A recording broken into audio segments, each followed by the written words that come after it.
When your head is in the lion's mouth, the testimony of survival, softness, and freedom. There's something nobody warns you about when it comes to survival. It's not the moment your head slides into the lion's mouth that breaks you. It's the waiting.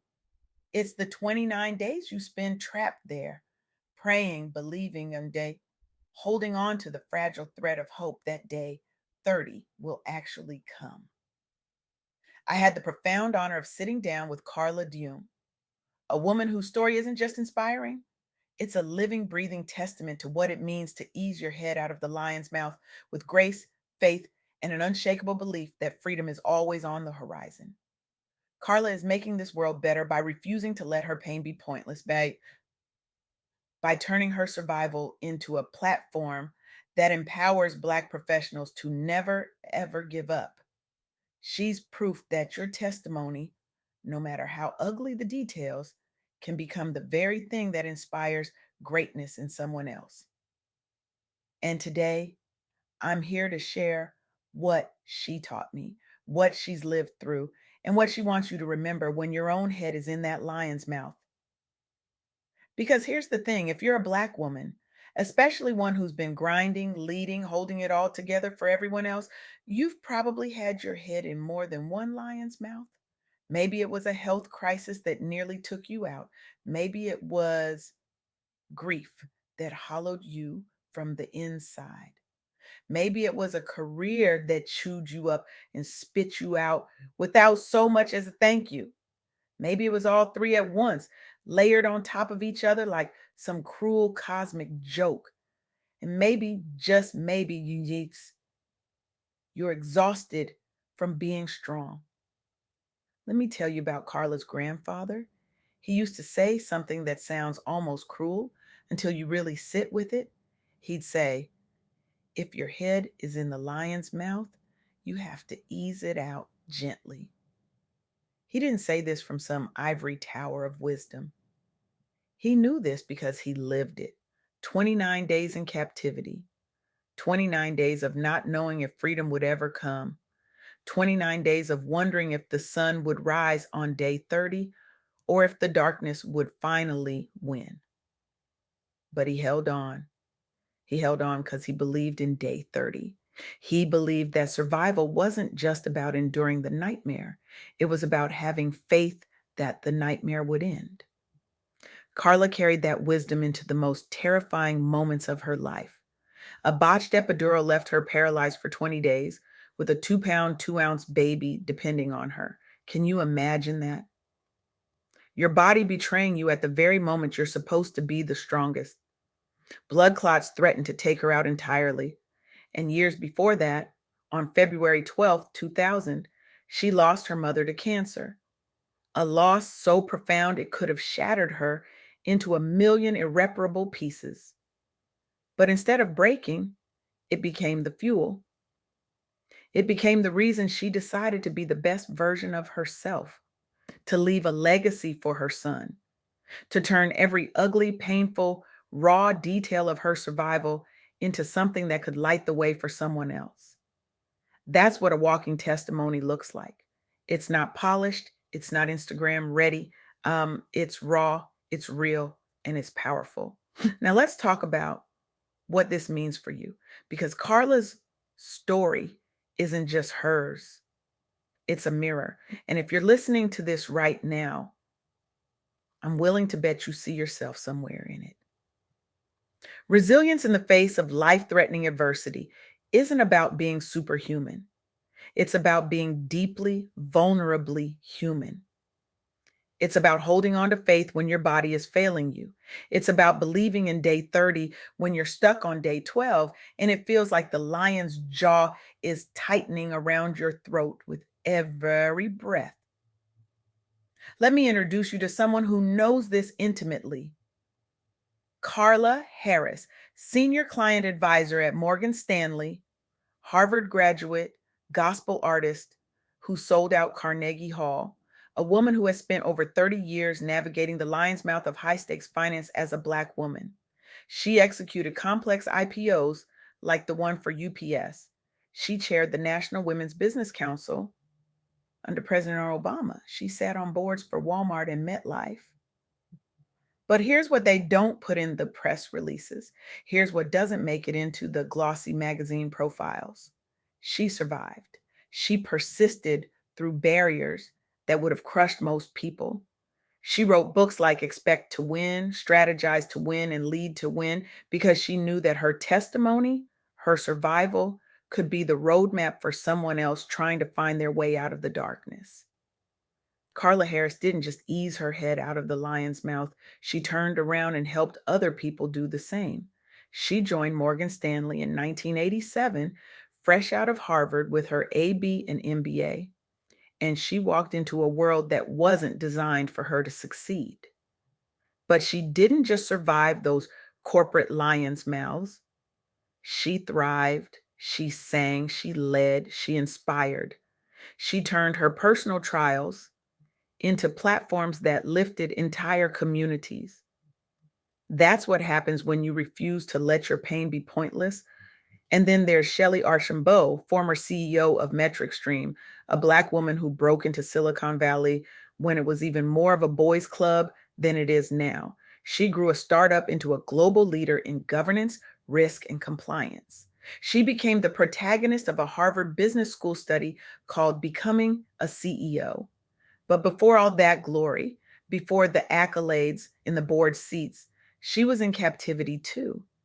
Corporate captivity, the kind where you're brilliant, but they don't see you, where you're capable, but they don't trust you, where you're leading, but they don't follow, where every single day feels like you're easing your head out of a lion's mouth that keeps snapping back shut. Shelley wrote a book called Unapologetically Ambitious because she learned something critical. You can't ease your head out of the lion's mouth if you're apologizing for being there in the first place. She founded Ignite Ambition to mentor early career professionals, especially Black women, through the risks and battles she survived. Her testimony became their toolkit. Her scars became their map. She rose through corporate ranks, facing down skepticism and personal trade offs that would have broken lesser spirits. She scaled metric stream to market dominance. She authored guides that became lifelines for women trying to succeed on their own terms. And she proved that endurance, that quiet, persistent, faithful endurance, yields freedom. And let's not forget Jotaka Eichelberger. Forbes called her the Olivia Pope of Silicon Valley. She built full circle strategies and led campaigns for OWN Network, Goldman Sachs' 1 Million Black Women Initiative, and even Kamala Harris' historic run. She orchestrated the launch of the color purple and influenced Supreme Court confirmations. She shaped national moments that will echo through history. But she started in MBA marketing and Caesars Entertainment, easing through her own corporate captivity to become a visionary leader. She harnessed the Win with Black Women network and her Harvard Business School legacy to prove that endurance yields freedom. Her story aligns perfectly with Carla Dioume's grandfather's wisdom. Survive the 29 days, and on day 30 will come. Jotaka pioneered as a Black woman in strategy amid high pressure national influence. She faced the kind of scrutiny and skepticism that would make most people quit. But she didn't. She persisted, she built, she led, and she turned her survival into a platform that uplifted entire communities. These women, Carla Harris, Shelley Archambault, Jataka Eichelberger, they're not just successful, they're testimonies. They're proof that you can survive the lion's mouth and come out singing. They're proof that your pain, your paralysis, your grief, your blood clots, your losses, they don't have to be the end of your story. They can be the beginning of someone else's hope. But here's where it gets real. Here's where we stop talking about them and start talking about you. What lion's mouth are you in right now? What's the thing that's got you by the throat, making you wonder if you'll ever breathe freely again? Is it a health crisis you've been ignoring because you don't have time to be sick? A toxic job that's draining the life out of you, one meeting at a time? A relationship that's slowly suffocating your spirit? Grief that won't let go that follows you into every room like a shadow, burnout that's turned you into a shell of who you used to be. And here's the harder question: are you trying to yank your head out, or are you easing it out gently? Because here's what Carla Dioume wants you to know: survival isn't about brute force, it's not about gritting your teeth and muscling your way through. It's about faith, it's about persistence, it's about believing that day 30 is coming, even when day 15 feels impossible. It's about turning your survival into a testimony so vivid, so unfiltered, so raw and real that it gives someone else permission to keep going. You are a walking testimony. Every scar on your body and your heart, every setback that knocked you down, every moment you thought you wouldn't make it, but somehow you did. That's not just your story, that's your ministry, that's your platform, that's your power. And mm, I know you're tired. You've been strong for so long. You've been the one everyone leans on. You've been the superwoman, the rock, the one who never breaks, the one who always has it together, even when you're falling apart on the inside. But can I tell you something? Softness is not weakness.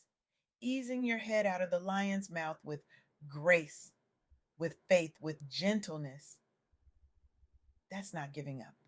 That's wisdom. That's survival. That's strength redefined. This is your soft girl era. This is where you stop yanking and start easing. This is where you stop surviving and start living. This is where you drop the cape, set the boundary, say the no, take the rest, and trust that God's got you. Carla Dioume survived paralysis, blood clots, and the loss of her mother, and she's still here, still building, still inspiring, still testifying. Carla Harris survived 30 years in finance and came out singing gospel at Carnegie Hall. Shelley Archambault survived Silicon Valley and came out mentoring the next generation. Jotaka Eichelberger survived corporate captivity and came out shaping national moments that changed the course of history. And you're going to survive too. Not just survive, thrive, testify, inspire, lead, build, create, rest, heal, live. So here's what I want you to do. Not next month, not when things calm down, not when you finally have time. Now, this week, I want you to embrace one lion's mouth moment, just one. Maybe it's a health scare you've been pushing to the back of your mind. Maybe it's grief you've been swallowing down because you don't want to burden anyone. Maybe it's a career setback that's been eating at your confidence. I want you to journal about it. Write down how you're going to ease your head out with faith. Write down what day 30 looks like for you. Paint that picture in vivid detail. And then I want you to share your story in a community group with a trusted friend, on a platform, wherever feels safe and sacred. Share your vivid, unfiltered testimony so that another Black professional, another exhausted woman, another person with their head in the lion's mouth can hear it and think, if they made it, maybe I can too. Because that's what this is about. That's what Carla Dioume taught me. That's what the soft girl era is really about. It's about turning survival into something sacred. It's about easing out of the lion's mouth and then turning around to help the next person do the same. Your testimony is your ministry. Your scars are your credentials. Your survival is your platform, and your softness is your superpower. So ease your head out gently, trust the process, hold on to faith, believe in day 30 even when day 17 feels unbearable. And remember, you're not just surviving. You're building a legacy. You're inspiring greatness. You're making this world better just by refusing to give up. Day 30 is coming. And when it does, you're going to look back at these 29 days and realize they weren't wasted. They were preparation, they were testimony. They were the story that's going to change someone's life. Now go claim your freedom. Go ease your head out. Go testify, go live, go be soft, go be free.